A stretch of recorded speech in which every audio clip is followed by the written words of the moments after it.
ഈ മഹാവിഷമത്തിൽ എനിക്ക് നീ കൂലി തരണേ, എനിക്ക് നീ കൂലി തരണേ, എനിക്ക് നീ അഭയം നൽകണേ. വഖ്ലുഫ്നി ഖൈറൻ മിൻഹാ ഖൈറൻ മിൻഹു, ഇതിനേക്കാൾ നല്ലത് ഭാവിയിൽ എനിക്ക് തരണേ. ഇതാണ് തടസ്സമല്ല, ഒന്നും താങ്ങ് മാത്രമാണ്. ഇതാണ് ബുദ്ധി. അപ്പോൾ എല്ലാറ്റിനെ പറ്റിയും മുന്നോട്ട് ചിന്തിക്കണം.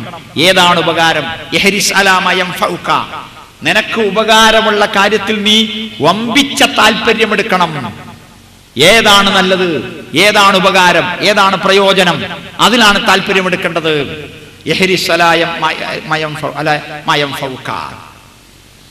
അതുകൊണ്ടാണ് റസൂലുള്ളാഹി പറഞ്ഞ മിൻ ഹുസ്നി ഇസ്ലാമിൽ മർഇ തർക്കുഹു മാ ലാ യഅനിഹി, തനിക്ക് ഉപകാരമില്ലാത്ത കാര്യങ്ങളിൽ നിന്ന് വിട്ടുനിൽക്കലാണ് ഒരു മനുഷ്യൻ മുസ്ലിം ആകുന്നതിന്റെ ഗുണം.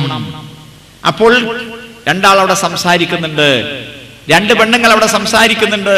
അപ്പൊ മൂന്നാമത്തെ പെണ്ണ് ഒരു ചൂലുമായിട്ട് മെല്ലിങ്ങനെ നടക്കുകയാണ്.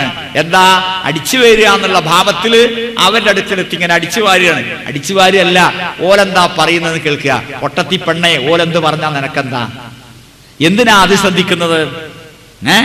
രണ്ടാൾ സ്വകാര്യം പറയുമ്പോ അതിന്റെ അടുത്ത് ഇങ്ങനെ നിന്നിട്ടും അല്ലേ വീടി വലിച്ചിങ്ങനെ വെക്കുക അല്ലേ? വീടി വലിക്കൽ ഒരു തെറ്റ്, രണ്ടാമത്തെ തെറ്റ് അതും. എന്തിനാ ഇതൊക്കെ? എന്തിനാണ് മറ്റുള്ളവരുടെ കാര്യങ്ങളിൽ ഇടപെടുന്നത്? എല്ലാവരുടെ കാര്യങ്ങളിൽ ഇടപെടുന്നത് എന്തിനാ? അവനവന്റെ കാര്യങ്ങൾ തന്നെ ഇഷ്ടം പോലെ ഇല്ലേ? മറ്റുള്ളവരുടെ നല്ല കാര്യങ്ങൾ ഇടപെടണം, മറ്റുള്ളവർക്ക് ഉപദേശങ്ങൾ നൽകണം. അവരുടെ രഹസ്യങ്ങൾ ചുഴിഞ്ഞന്വേഷിക്കാൻ ശ്രമിക്കരുത്.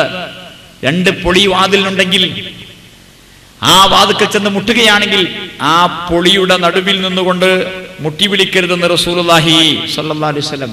ആരാന്റെ രഹസ്യങ്ങൾ ചൂഴ്ന്നെടുക്കാൻ ശ്രമിക്കരുത്. നേരെ അടുക്കളയിലേക്ക് കയറുകയല്ല വേണ്ടത്. നേരെ അടുക്കളയിലേക്ക് കയറുകയല്ല വേണ്ടത്. ഒരു വീട്ടിൽ ചെന്നാലും നേരെ അടുക്കളയിലേക്ക് കയറരുത്. സമ്മതം കിട്ടാതെ ഉള്ളിലേക്ക് കിടക്കരുത്. സ്വന്തം വീട്ടിലേക്ക് മാത്രം. വീട്ടിൽ വേലക്കാരികൾ ഉണ്ടെങ്കിൽ സ്വന്തം വീട്ടിലേക്കും അങ്ങനെ പോകരുത്. ഭാര്യമാരുടെ സഹോദരിമാരോ സഹോദരന്മാരുടെ ഭാര്യമാരോ വീട്ടിലുണ്ടെങ്കിലും നമ്മൾ അങ്ങനെ ഉള്ളിലേക്ക് ചെല്ലരുത്. അവരന്യരാണ്. വേലക്കാരി അന്യയാണ്, വേലക്കാരൻ അന്യനാണ്. ചിന്തിക്കണം. അപ്പോൾ നമ്മൾ മറ്റുള്ളവരുടെ ആവശ്യമില്ലാത്ത കാര്യങ്ങളിൽ ഇടപെടാതെ ആവശ്യമുള്ള കാര്യങ്ങളിൽ നമ്മൾ ഇടപെടണം. ആവശ്യമുള്ള കാര്യങ്ങളിലാണ് നമ്മൾ ഇടപെടേണ്ടത്. അതിലാണ് നമ്മൾ മുൻകൈ നൽകേണ്ടത്. അപ്പോൾ നമ്മൾ ബുദ്ധിയുള്ളവരാകണം. അല്ലാഹു സുബ്ഹാനഹു വ തആല ഒരുപാട് ബുദ്ധിയുള്ളവരെ പറ്റി നമുക്ക് പറഞ്ഞു തരുന്നുണ്ട്. നമ്മുടെ നാട്ടിൽ ബുദ്ധിയുള്ള ഒരുപാട് ആളുകളുണ്ട്. ഒന്ന്, ഇസ്ലാമിനെ കുറിച്ച് വെറുതെ അഭിപ്രായം പറയും. പീഡിയക്കൊലായി ഇരുന്നിട്ട്, പള്ളിയിൽ ഇരുന്നിട്ട്, മദ്രസയിൽ ഇരുന്നിട്ട്, കമ്മിറ്റിയിൽ ഇരുന്നിട്ട് പറയും എന്റെ അഭിപ്രായം അങ്ങനെയാണ്, എന്റെ അഭിപ്രായം എങ്ങനെയാണ്. അങ്ങനെയൊന്നും അള്ളാഹു പറയില്ല, ഇങ്ങനെയൊന്നും റസൂല് പറയില്ല. ഓ, ഇപ്പൊ കുറെ ഹദീസ് ഇറങ്ങിക്കണ്, ഇപ്പൊ കുറെ മീസ മുളക്കാത്ത പയ്യന്മാര് വന്നിക്കണ്, കുറെ ഹദീസ് ആയിട്ട്. ഞങ്ങൾ പറപ്പൂരിന്റെ ശിഷ്യന്മാരാ, ഞങ്ങള് കെ എം മൗലവിന്റെ പ്രസംഗം കേട്ടവരാ, ഞങ്ങള് MCCയുടെ ശിഷ്യന്മാരാ, ഇപ്പോഴൊന്നും കേട്ടില്ലല്ലോ എന്നൊക്കെ. അപ്പൊ എന്താ ബുദ്ധി എന്ന് പറഞ്ഞാൽ എന്താ? എന്തിനാ ബുദ്ധി? എന്തിനാ ബുദ്ധി? റബ്ബി സിദ്നി ഇൽമാ, റബ്ബേ എനിക്ക് നീ അറിവ് വർദ്ധിപ്പിച്ചു തരണേ എന്നാ പ്രാർത്ഥിക്കേണ്ടത്. ചിലർ വിചാരിക്കുന്ന എന്താ, ഇനിയൊന്നും പഠിക്കാനില്ല. അതോ, ഇതൊക്കെ കുട്ടികളല്ലേ, മറ്റേ മൗലവിനേക്കാൾ വലിയ ആൾക്കാർ ദുനിയാവിലുണ്ട്. അവരെ ക്ലാസ് മുഴുവൻ കേട്ടവരാ ഞങ്ങള്. ഇനി എന്തെങ്കിലും പഠിക്കാനോ? ഇനിയിപ്പോ എന്താ പുതുതായിട്ട് പഠിക്കാനുള്ളത്? ഇനിയിപ്പോ എന്താ കേൾക്കാനുള്ളത്? ഇനിയിപ്പോ എന്താ കാണാനുള്ളത്? ഇതൊക്കെയാണ് ബുദ്ധി. ഇത് വരട്ട് ബുദ്ധിയാണ്, കുരുട്ട് ബുദ്ധിയാണ്. റബ്ബി സിദ്നി ഇൽമാ, എന്താ പ്രാർത്ഥിക്കേണ്ടത്? റബ്ബി സിദ്നി ഇൽമാ, റബ്ബേ എനിക്ക് അറിവ് വർദ്ധിപ്പിച്ചു തരണേ. അങ്ങനെ പ്രാർത്ഥിച്ചാൽ അത് കൊഞ്ഞനം കാട്ടലാകാതിരിക്കണമെങ്കിൽ എന്ത് വേണം? അറിവ് വർദ്ധിക്കാൻ ശ്രമിക്കണം. വായിക്കണം, കേൾക്കണം, പഠിക്കണം, മനസ്സിലാക്കണം. അല്ലാതെ കല്യാണം കഴിക്കാതെ പടച്ചോനെ എനിക്കൊരു കുട്ടിയെ തരണേ എന്ന് പ്രാർത്ഥിച്ചാലോ അള്ളാനെ കളിയാക്കല്ലേ? പഠിക്കാൻ ശ്രമിക്കാതെ, വായിക്കാൻ ശ്രമിക്കാതെ, കേൾക്കാൻ ശ്രമിക്കാതെ റബ്ബി സിദ്നി ഇൽമാ എന്ന് പ്രാർത്ഥിക്കുന്നത് തെറ്റല്ലേ? ഇനി നാപ്പിനി സ്വല്ല, പുതിയ എന്തെങ്കിലും കേട്ടിടിഞ്ഞ് മനസ്സ് പിടക്കാണ്ട, അല്ലെങ്കിൽ എന്റെ കച്ചവടം നടക്കൂല, ആ റിയൽ എസ്റ്റേറ്റ് ഇപ്പൊ രണ്ടാമത് തുടങ്ങിയതാ, എന്നാ ഞാൻ ക്ലാസ്സിന് പോയാൽ ശരിയാവൂല എന്ന് വിചാരിക്കുകയാണോ? അതായത് അറിവ് വർദ്ധിക്കണ്ട എന്നൊരാൾ തീരുമാനിച്ചാലോ അത് അള്ളാഹുവിന്റെ പക്കന്ന് ശിക്ഷ കിട്ടുന്ന കാര്യമല്ലേ? ആണ്. അപ്പൊ റബ്ബി സിദ്നി ഇൽമാ എന്ന് പ്രാർത്ഥിക്കണം. പ്രാർത്ഥിച്ചാൽ അതിന്റെ അർത്ഥം എന്താ? ഞാൻ ഇതുവരെ അറിയാത്തത് ഇനി അറിയാൻ പോകുന്നു എന്നാണ്. അപ്പോൾ നമ്മൾ ഇതുവരെ കേട്ടിട്ടില്ലാത്ത ഒന്ന് കേട്ടാൽ എന്താണത്? അത് റബ്ബി സിദ്നി ഇൽമാ, റബ്ബേ എനിക്ക് അറിവ് വർദ്ധിപ്പിച്ചു തരണേ എന്ന ആ പ്രാർത്ഥനയുടെ ഫലമാണ്. അപ്പോൾ അൽഹംദുലില്ലാ ഇന്നെങ്കിലും ആ ഹദീസ് കേട്ടല്ലോ. 14 നൂറ്റാണ്ട് മുമ്പ് 1400 ചില്ലറ കൊല്ലങ്ങൾക്ക് മുമ്പ് മഹാനായ മുഹമ്മദ് നബി സല്ലല്ലാഹു അലൈഹി വസല്ലം സഹാബിമാരോട് പറഞ്ഞ കാര്യമാണ് ഹദീസ്.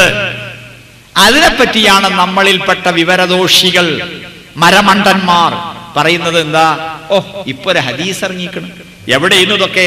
എങ്ങനെയാ പറയേണ്ടത്? ഇപ്പോഴെങ്കിലും കേട്ടല്ലോ. ഒരുപാട് കാര്യങ്ങളുണ്ട് ദുനിയാവിൽ. അള്ളാഹു പറയുന്നു അവൻ നിങ്ങൾക്ക് അറിവില്ലാത്തത് പഠിപ്പിച്ചു തരുന്നു. ഇഖ്റ, നീ പാരായണം ചെയ്യണം. വറബ്ബുക്കൽ അക്രം, നിന്റെ അത്യുദാരനായ റബ്ബ് തന്നെയാണ് സത്യം. നിന്റെ റബ്ബ് അത്യുദാരനാണ്, നിന്റെ റബ്ബ് അത്യുദാരനാണ്. അല്ലദീ അല്ലമ ബിൽ ഖലം, പേന കൊണ്ട് പഠിപ്പിച്ചവൻ. അല്ലമൽ ഇൻസാന മാലം യഅലം, അല്ലമൽ ഇൻസാന മാലം യഅലം, മനുഷ്യനെ അവൻ അറിയാത്തത് പഠിപ്പിച്ചു. അവറിയാത്തതാണ് പഠിപ്പിക്കുന്നത്. വമാ ഊതീതും മിനൽ ഇൽമി ഇല്ലാ ഖലീല, വളരെ കുറച്ച് അറിവ് മാത്രമേ നിങ്ങൾക്ക് നൽകപ്പെട്ടിട്ടുള്ളൂ. യർഫഉല്ലാഹു അല്ലദീന ആമനു വല്ലദീന ഊതുൽ ഇൽമ ദറജാത്ത്, വിശ്വസിച്ചവരെയും അറിവ് നൽകപ്പെട്ടവരെയും അല്ലാഹു പദവികൾ ഉയർത്തും. ഇന്നമാ യഖ്ശല്ലാഹ മിൻ ഇബാദിഹി അൽ ഉലമാഉ, അറിവുള്ളവർ മാത്രമേ, മനസ്സിലാക്കിയവർ മാത്രമേ പടച്ചോനെ പേടിക്കുള്ളൂ. പടച്ച തമ്പുരാന്റെ അടിമകളിൽ പടച്ചോനെ പേടിക്കുക ആരാണ്? മനസ്സിലാക്കിയവർ മാത്രമാണ്, അറിവുള്ളവർ മാത്രമാണ്. അതുകൊണ്ട് അറിയണം. ഫഅലം അന്നഹു ലാ ഇലാഹ ഇല്ലല്ലാഹ്, ഫഅലം അന്നഹു ലാ ഇലാഹ ഇല്ലല്ലാഹ്, ലാ ഇലാഹ ഇല്ലല്ലാഹ് എന്ന കാര്യം നീ പഠിക്കണം, അറിയണം. അപ്പൊ അറിവ് വർദ്ധിപ്പിച്ചുകൊണ്ടേയിരിക്കണം.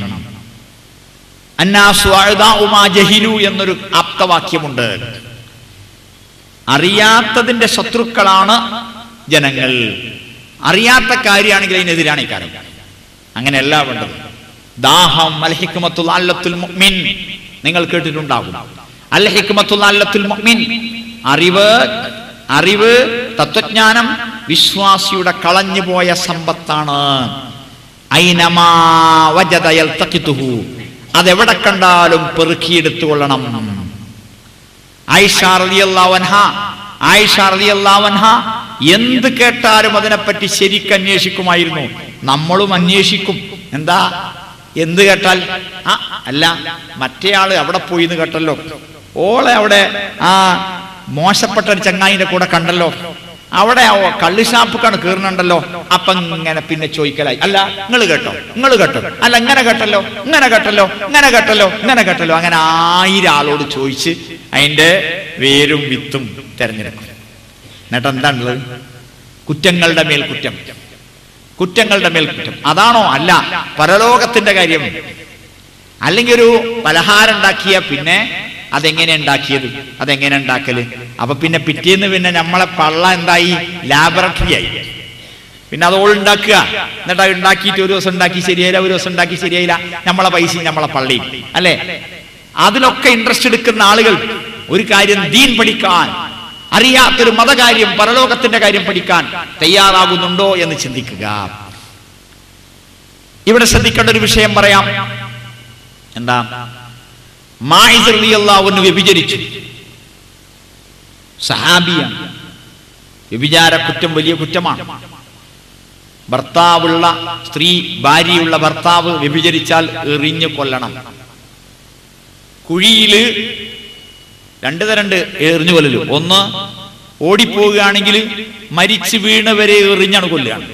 മറ്റൊന്ന്, കുഴിയിൽ നിർത്തിയിട്ട് എറിഞ്ഞാണ് കൊല്ലുകയാണ്, മരിക്കണവരെ എറിയാണ്. ഭീകരമായ, ദയനീയമായ, മാരകമായ, ക്രൂരമായ എന്നൊക്കെ പറയാം.